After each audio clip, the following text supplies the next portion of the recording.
పచ్చకమ్ములకు ఊరంతా పచ్చగా కనబడుతుందట.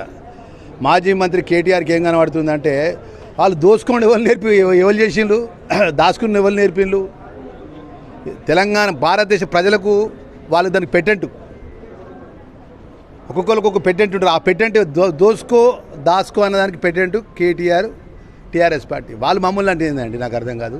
మేము ఎక్కడ దోసుకున్నామో చెప్పమండి. దమ్మును వాళ్ళ దగ్గర మొత్తం మీడియా పత్రికలు ఉన్నాయి కదా, వాళ్ళ దగ్గర రాయమనండి. ఎక్కడెక్కడ దోసుకున్నామో, ఏడు తప్పులు చేసినామో రాయమనండి. దమ్ము ఉంటే, ఆధారాలు ఉంటే నిరూపించమనండి. కేంద్రంలో బీజేపీ వాళ్ళే కదా, వాళ్ళ డిఎన్ఏ కదా.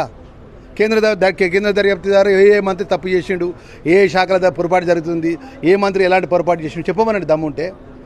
ఏదో విధంగా గౌరవ ముఖ్యమంత్రి రేవంత్ రెడ్డి గారి పరిపాలన రేపు 2029లో కూడా మళ్ళీ ముఖ్యమంత్రి గారి అధికారంలోకి వస్తాడు. ప్రజలు మమ్మల్ని నమ్ముతలేరు. ఆల్రెడీ 2023లో మార్పు కోరుకుని ప్రజలు మమ్మల్ని దూరం పెట్టిండ్రు, మమ్మల్ని కూడా కొట్టిండ్రు. మళ్ళీ పార్లమెంట్ ఎలక్షన్స్ వస్తే మా అడ్రస్ లేదు, సర్పంచ్ ఎలక్షన్స్ వస్తే మా అడ్రస్ లేదు, మున్సిపాలిటీ ఎలక్షన్స్ వస్తే మా అడ్రస్ లేదు. ఇప్పుడు మా తెలంగాణ ఆశా భాష మాటతోని ఏదైతే ఈ రాష్ట్రంలో ముఖ్యమంత్రి ఉన్నాడా, ఈ రాష్ట్రంలో మంత్రులు పనిచేస్తానులా, ఈ పరిపాలన ఇక్కడ ఉన్నదా అంటే నువ్వు ఒకసారి గుర్తు తెచ్చుకో. ఫస్ట్ నీ ఇంట్లో కుటుంబ సభ్యులు, మీ కవిత ఉంది కదా మీ అక్క, ఆమె మాట్లాడిన అన్నిటికీ జవాబు చెప్పి మా మీద మాట్లాడు.